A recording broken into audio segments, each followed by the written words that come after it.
Hey everyone, and welcome back to Love Hackers. You know we give you your daily dose of dating advice. I'm Alex Carter. And I'm Sophie Tanaka. And we are ready to dive in. Let's do it. Okay. Today we are tackling a question we get a lot, and it is all about how to turn a friendship into something. More. Yes. You know, taking that leap from the friend zone to a place where sparks fly. It's a very common question, and it's a tricky situation because It is. you have this great foundation of friendship, but how do you inject that with some serious sexual tension? Right, because you don't want to ruin a good friendship Exactly. by, making things awkward. So where do we even begin? Well, first we got to ditch the salesman approach. Okay. You're not trying to convince her to buy a product. Right. Instead, think of yourself as the doctor offering a solution. Okay, the doctor offering a solution versus the used car salesman. Yeah, like, hey girl, come check out this car. Yeah. It's got low mileage. You need a strong premise. Okay. Unpack that for me. Think of it as the core reason why she would be romantically interested in you. Yeah. It's about showcasing your value, Got it.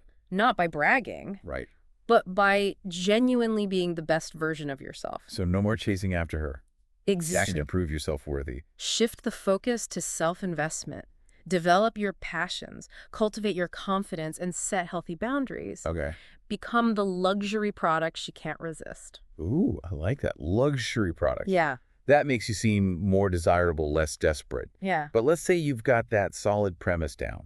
What's next? Even with the best ingredients, you need the right setting to cook up some chemistry. Ooh, I like that. Think about those one-on-one opportunities outside the usual friend group hangouts. So not just another night at the same old bar with the whole crew. Right. Maybe it's suggesting a walk to get some fresh air during a party or inviting her for a run if you both enjoy that. Okay. It's about creating space for more intimate connection. Subtle but strategic. I can dig it. Yeah. So we're setting the stage, but how do we shift her perception of us from just a friend Yeah. to someone she sees as a potential romantic partner? It's time to step out of that nice guy trap. Right. You know, the always available, always agreeable friend. Right. Start injecting some playful humor, showing a bit more of your personality, and even being comfortable talking about sex in a positive, non-judgmental way. Interesting. So not being afraid to show we're comfortable with our sexuality, Yeah, but not in a sleazy way. exactly. Right. It's about being confident and comfortable in your own skin. Got it. And for the love of all that's holy, no bragging about conquests. Oh my God, no. That's a surefire way to kill the vibe. Agreed. Speaking of vibe, let's talk physical touch. Yes. I know this can be tricky territory, but it's crucial for building tension. Right. Absolutely. We call this kino escalation. Kino escalation. Gradually increasing physical touch. Start with friendly touches, high fives, playful nudges, maybe a light touch on the arm while you're laughing. Okay, starting small. Mm. But how do we know when it's okay to escalate? Pay close attention to her reactions and comfort level. Right. If she's leaning in, reciprocating your touch, and seems comfortable, Yeah. you can gradually increase the intensity and duration of the touch. Okay. Maybe try briefly holding her hand or a touch on the knee, but always respect her boundaries. Of course. If she seems uncomfortable, back off immediately. Consent is key, always. Yeah. Now let's move on to another powerful tool, Yes. eye contact. Ooh. Everyone knows a lingering gaze can be intense, It can be. but is there a specific technique? There's an art to it. It's about relaxed but intense eye contact. Try focusing on one eye at a time. Yep. It can feel incredibly intimate. Really? Yes. And if you want to take it up a notch, try the triangular gaze technique. Triangular gaze. That sounds intriguing. Tell me more. It's a classic move where you shift your gaze from one of her eyes to the other, then down to her lips and back up again. It's a subtle way to draw attention to your lips and create a sense of anticipation. Ooh, sneaky. But to Lovely. pull any of this off, you need confidence. Confidence is absolutely essential. Yeah. It's not about arrogance. It's about feeling good in your own skin, knowing your worth. And that's attractive. So how do we boost our confidence if we're not naturally oozing with it? It's about taking care of yourself, dressing well, grooming, exercising. Yeah. These things not only make you look good, but also contribute to that inner confidence women find irresistible. Yeah. And don't underestimate the power of learning new skills. Oh, yeah. It shows you're a well-rounded, interesting person. Right. It broadens your horizons and gives you more to talk about, Makes sense. which in turn can boost your confidence. So we're talking self-improvement on Yes. multiple levels, Yeah. physical, Yes. mental, even social. Yes, It all ties back to building that unshakable confidence. it does. But what about keeping that tension simmering Ooh. when you're not physically together? The art of texting. It's a digital minefield. Oh, it is. But with the right approach, it can be incredibly effective for building that anticipation. Okay, so what's the secret to texting that doesn't land us in the dreaded friend zone? First, keep it short, witty, and well-written. Okay. Think quality over quantity. Got it. And please, for the sake of your romantic prospects, avoid texting abbreviations.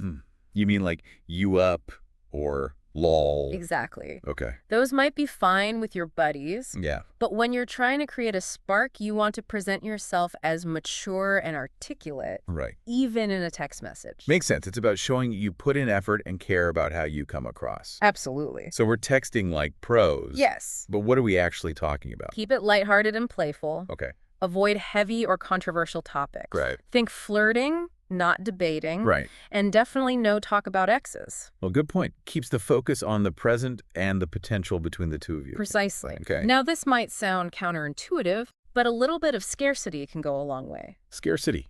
You've got my attention. Tell me more.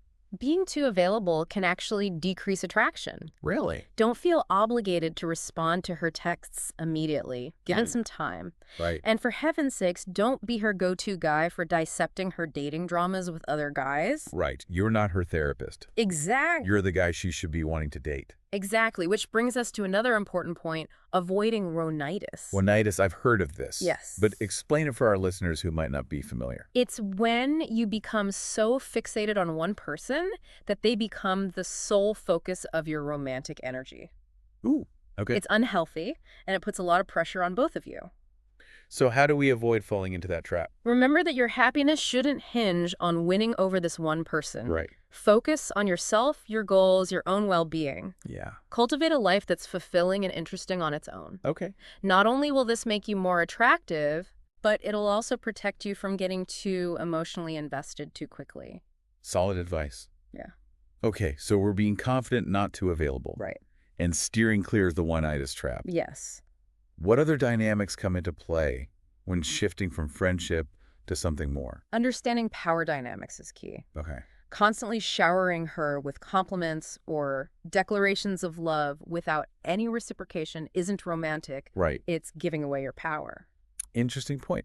You can feel counterintuitive, especially when you're trying to show someone you're interested. Right? So how do we shift that dynamic? It's about qualifying and disqualifying. Okay. Show her you're interested, but don't be afraid to withdraw your validation if she's not meeting you halfway. So it's more nuanced than just playing hard to get. Yes. It's about having standards and showing that you're not just going to fawn over her without any effort on her part. Exactly. It sparks her interest and makes her want to invest in the interaction because you're not just handing her your attention on a silver platter. You're a valuable prize, and she needs to earn your interest as well. I love that. Yeah. It plays into that luxury product idea we talked about earlier. It does. Okay, so we've covered a lot of ground, from setting the right premise Yes. to understanding power dynamic. A lot of information. But at the end of the day, what's the most important thing to remember when trying to create sexual tension with a friend? Trust your gut.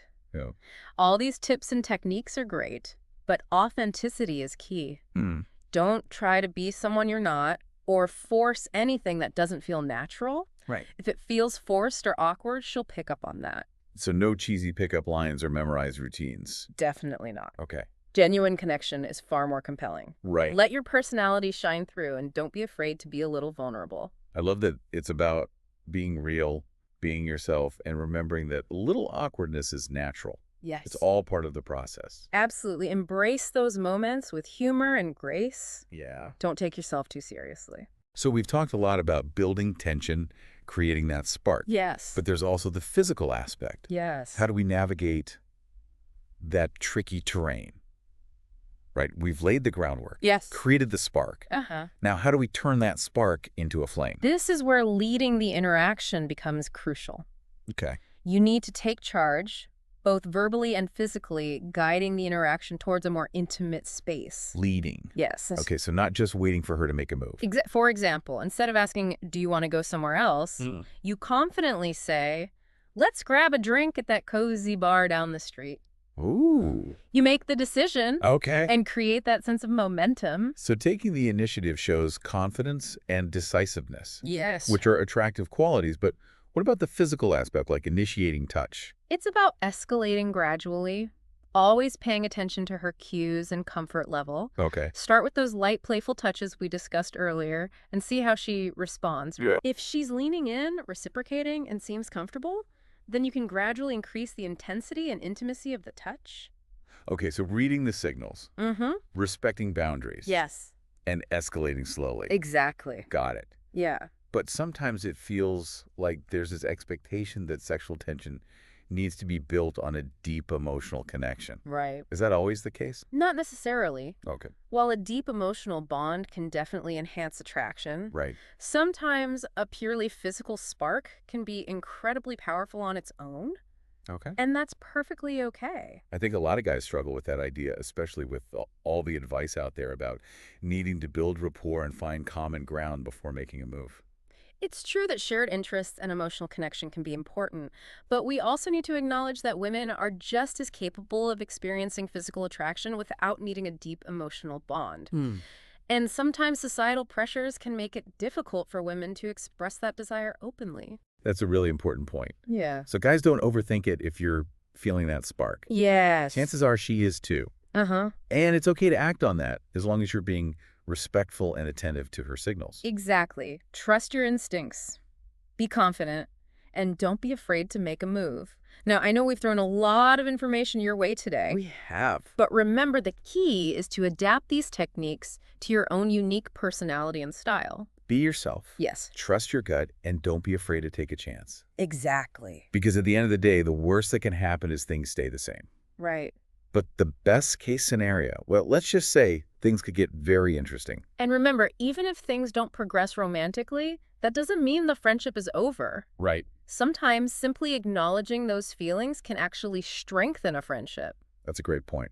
Honesty and open communication are key, no matter what the outcome. Absolutely. It's all about mutual respect and understanding. Yeah. Well, listeners, I think we've covered just about everything there is to know about creating sexual tension with a friend. Yeah. We talked about setting the premise, shifting perception, the power of touch, eye contact, the importance of confidence, texting tactics, and so much more. We've also explored the dynamics of navigating conversations, the concept of scarcity, avoiding rhinitis, and trusting your instincts. And of course, we emphasize the importance of taking the lead and confidently guiding the interaction toward a more intimate space. It's been a deep dive into the often confusing world of turning friendship into something more. It has. We hope you've walked away with some valuable insights and practical tips that you can apply to your own life. Absolutely. We're excited for you to try these techniques and see where things go. Remember, the journey of turning friendship into something more can be a lot of fun, so enjoy the ride. And don't forget to subscribe to Love Hackers for more deep dives into the world of dating. We release new episodes every day, packed with expert advice and actionable tips to help you navigate the exciting world of love and relationships. And as always, we love hearing from you. We do. So please like, comment, and share this episode with your friends. Thanks for tuning in to Love Hackers with your dating experts Alex Carter and Sophie Tanaka. We'll catch you in the next episode.